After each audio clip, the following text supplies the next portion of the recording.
पद पर हैं लेकिन कुछ भी बोलती हैं। जब सरकार से बाहर थी तो सिलेंडर सर पे लेकर के सड़कों पर बैठती थी और आज देख लीजिए आज ये कहाँ है। जांच तो मैं कहती हूँ स्मृति ईरानी की होनी चाहिए। इतनी फर्जी, वो खुद फर्जी, दिल्ली का रेस्टोरेंट फर्जी, जितनी फर्जी हैं उतनी फर्जी उनकी बात। पहलवान बहनें सड़क पर बैठी थी, न्याय की मांग कर रही थी, तब उनके मुंह में दही जम गई थी। वो तो बात ना ही करे तो अच्छा है। कुछ भी बोलती हैं, कुछ भी कहती हैं, तो इनकी बातों में कितनी सच्चाई है देश जानता है। मोदी जी के मित्र हैं तो जांच नहीं होगी, और जांच में अगर हो भी गई तो सामने कुछ नहीं आएगा, क्योंकि देश पूरी तरीके से अडानी और अंबानी के हाथों में है। मोदी जी के मित्र हैं और ये बात, उनकी मित्रता की बात 2014 में उन्होंने अपनी कॉन्फ्रेंस में उनके रिश्तों के बारे में खुल करके बताया। सिंड्रेला को लोग ढूंढ रहे हैं, क्या बड़े बड़े पोस्टर लगा रहे हैं, बड़े बड़े बैनर लग रहे हैं कि वो सिंड्रेला कहाँ है। एक देश के अंदर दो कानून क्यों? मोदी जी के मित्रों के लिए अलग कानून क्यों और बाकी और दूसरी विपक्षी पार्टियों के लिए अलग कानून क्यों? नमस्कार, मैं मुस्कान। आज हमारे साथ हैं सुप्रीम कोर्ट की सीनियर एडवोकेट और social activist Arfa Khanam ma'am. Ma'am, जिस तरह से दिन पर दिन गैस सिलेंडर में बढ़ोतरी हो रही है और महंगाई जा रही है, इस पर आप क्या कहेंगे? सर पर सिलेंडर लेकर चलती थी, उनका नाम ही सिंड्रेला रख दिया था लोगों ने। तो देखिए आज वो गायब है। सिलेंडर जो 2014 से पहले 400 साढ़े 400 रुपये हुआ करता था, आज देख लीजिए आज 11 साढ़े 1100 रुपये सिलेंडर हो गया। तो महंगाई जिस तरीके से बढ़ गई है, लेकिन स्मृति ईरानी आज शांत है। आज ना वो महंगाई पे बोलने के लिए तैयार है, ना सिलेंडर पे बोलने के लिए तैयार है। सिंड्रेला को लोग ढूंढ रहे हैं कि आखिर वो बड़े बड़े पोस्टर लगा रहे हैं, बड़े बड़े बैनर लग रहे हैं कि वो सिंड्रेला कहाँ है, जो 2014 से पहले सिलेंडर सड़क पर लेकर के बैठती थी, आवाज उठाती थी, गरीबों की बात करती थी। तो आज वो गायब हैं। वो उनको महंगाई नजर नहीं आती, क्योंकि संसद के अंदर ये कह दिया गया, निर्मला सीतारमण तो कहती हैं कि महंगाई तो है ही नहीं, महंगाई नजर नहीं आ रही, दूरबीन से देखने पर भी महंगाई दिखती नहीं है। तो लेकिन स्मृति ईरानी जी को 2014 से पहले तो दिखती थी। आज कैसे 2000 आज हम 23 के अंदर हैं, आज 2023 में इतना बदलाव कैसे 2014 से इन 8 सालों के अंदर इतना कैसे बदल गई स्मृति ईरानी कि उनका महंगाई नजर नहीं आ रही है। अडानी घोटाले में जो विरोध चल रहा है और प्रदर्शन चल रहा है, इस पर आप क्या कहना चाहेंगे? अगर इस तरीके का कोई स्कैम कहीं और से अगर आपको पता भी चलता है तो आप फौरन ईडी सीबीआई के जरिए जांच करवाते हैं। हमें याद है कि इसी ओखला के अंदर अमानतुल्लाह खान जो विधायक है ओखला से, तो इनके ऊपर भी इस तरीके की ईडी सीबीआई की रेड पड़ी और जांच हुई।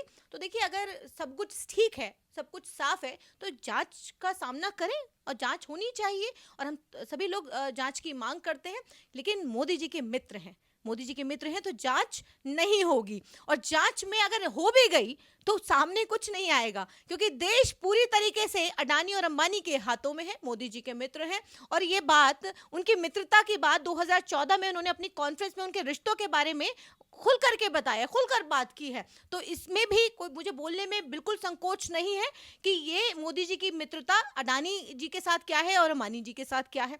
तो देखिए देश आज जिन हाथों में है वो बहुत ही असुरक्षित हाथों के अंदर है।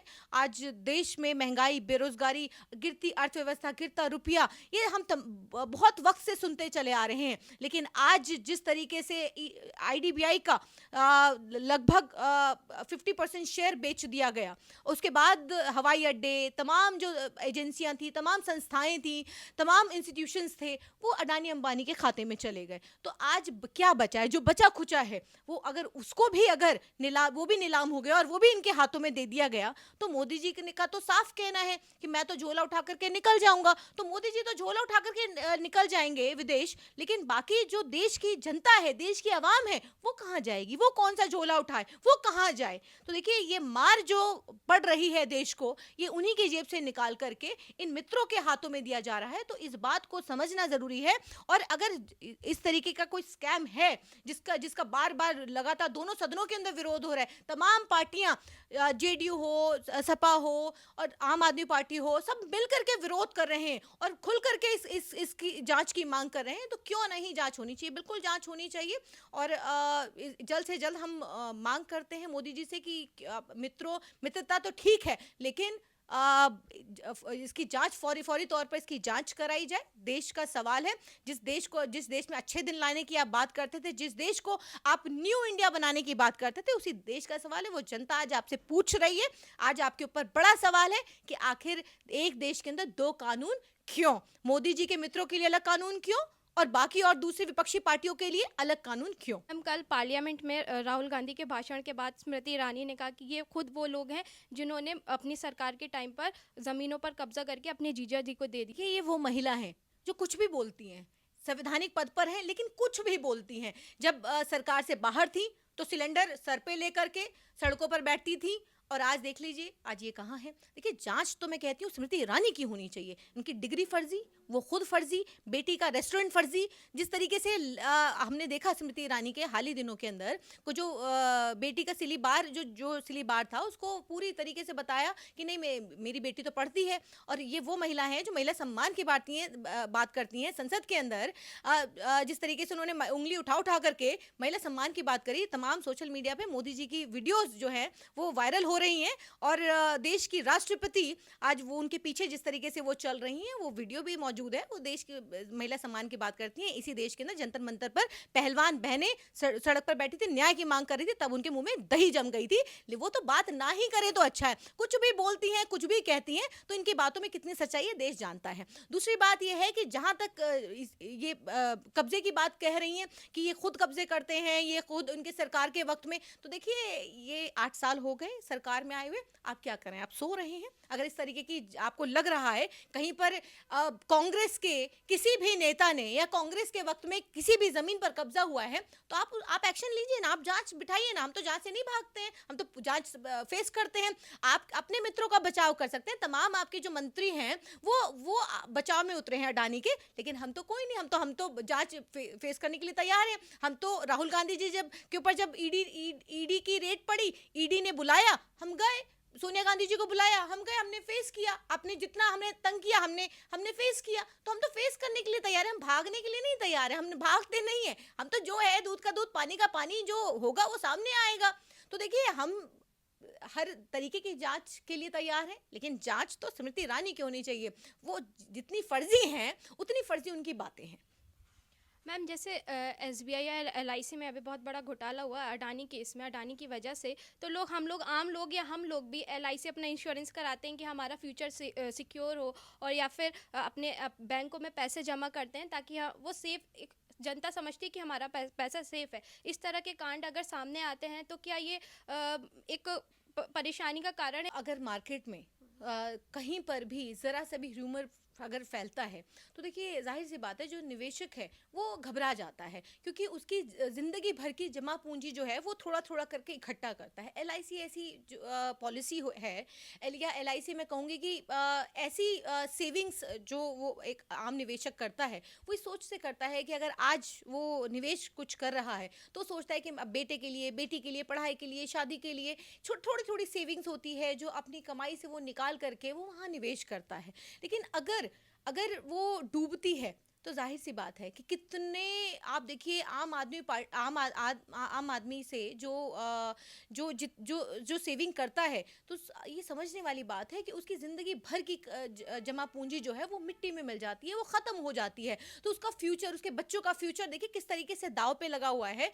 आज अगर हम निवेश करते हैं तो 15 साल के लिए, 20 साल के लिए, 30 साल के लिए, 40 सालों के लिए निवेश करते हैं इस सोच से कि ये ऐसी एलआईसी ऐसी है कि ये कहा जाता है ना, जिंदगी के बाद भी, जिंदगी के साथ भी, जिंदगी के बाद भी, इस तरीके की बात एलआईसी करती है। तो आम आदमी ये सोचता है कि ये अगर आज मैं पैसा सेव कर रहा हूँ तो कल को मेरे लिए, मेरे बुरे वक्त में काम आएगा, मेरे बच्चों की शादी या और एजुकेशन में काम आएगा। लेकिन अगर वो डूब जाए या वो कोई लेके भाग जाए तो आप सोच के देखिए कि उस आदमी पर क्या गुजरेगी, उसका पूरा सिस्टम कहाँ जाके खड़ा हो, वो खुद कहाँ खड़ा होगा, ये बड़ा सवाल है। जाहिर सी बात है मार्केट में छोटी छोटी चीज़ें बड़ा मैटर करती हैं, और खास करके शेयर बाजार के अंदर आप देखिए कि लगातार जिस तरीके से शेयर बाजार में इनके शेयर लुढ़क रहे हैं। एसबीआई का अभी थोड़ा सा स्टेबिलिटी है, एलआईसी का भी यही हाल है। तो अडानी के जितने भी शेयर हैं वो लगातार, कल थोड़ी सी स्टेबिलिटी आई है लेकिन लगातार वो लुढ़क रहे हैं। तो और देखिए तमाम मीडिया जो है वो बिल्कुल शांत है, कुछ बोलने को तैयार नहीं है, दही जमी हुई है, क्योंकि अभी क्या है, एक तरफा चीज़ें चल रही हैं। मोदी जी के मित्रों के लिए या मोदी जी के किसी भी मंत्री के लिए किसी भी तरीके के कोई न्यूज़ ऊपर से आदेश है कि किसी तरीके की न्यूज़ नहीं चलनी चाहिए। तो इसी तरीके से आप ये देखिए कि जाहिर सी बात है मार्केट पे बड़ा असर पड़ता है और असर है। आप देखिए कि इसका असर है, लोग अडानी को छोड़ कर के और तमाम दूसरे शेयरों पर निवेश कर रहे हैं, लेकिन अडानी के इसीलिए शेयर और ज़्यादा भी गिर रहे हैं। तो देखिए रिस्क तो है। LIC और SBI को लेकर के, क्योंकि लोग प्राइवेट सेक्टरों को छोड़ करके इन सेक्टरों के अंदर जो सेमी गवर्नमेंट सेक्टर है या गवर्नमेंट सेक्टर है उनके अंदर जाना ज़्यादा पसंद करता है, क्योंकि उसको लगता है कि अगर इंटरेस्ट कम भी है तो कम होने के बाद भी लेकिन पैसा मेरा सिक्योर है, आने वाले वक्त में मेरा जो सेविंग है वो मुझे मिल जाएगा। और जो इंटरेस्ट, रेट ऑफ इंटरेस्ट उसको मिलता है तो उसको लगता है कि ठीक है, रेट ऑफ इंटरेस्ट कम होने के बावजूद भी मेरा पैसा आसानी से मुझे मिल जाएगा, तो मेरा पैसा सिक्योर है। तो ये सारी चीज़ें हैं जो एक आम निवेशक के ऊपर मुझे लगता है कि आने वाले वक्त में बहुत ज़्यादा टाइम लगेगा किसी भी आदमी को इन दो सेक्टरों के अंदर निवेश करने में, SBI में अपना पैसा रखने में या LIC के लिए अपना निवेश करने में। तो देखिए मुझे लगता है बहुत वक्त इसमें लगेगा, और अगर ये स्टेबिलिटी नहीं आई तो मुझे लगता है कि लोग और दूसरी जगह जाना पसंद करेंगे, प्राइवेट सेक्टर के अंदर जाना पसंद करेंगे, कम वक्त के लिए निवेश करेंगे और कम वक्त के निवेश करने के बाद वो और इन इन इन जो रिलायबिलिटी है वो कहीं ना कहीं वो लोगों की इन ऐसी गवर्नमेंट उस पे स्कीमों से भी उठती है। और मुझे लगता है कि शायद इसकी जांच अगर होगी, जो भी चीज़ें होंगी वो सामने आएंगी तो थोड़ा सा चीज़ें बेहतर होंगी आने वाले वक्त में।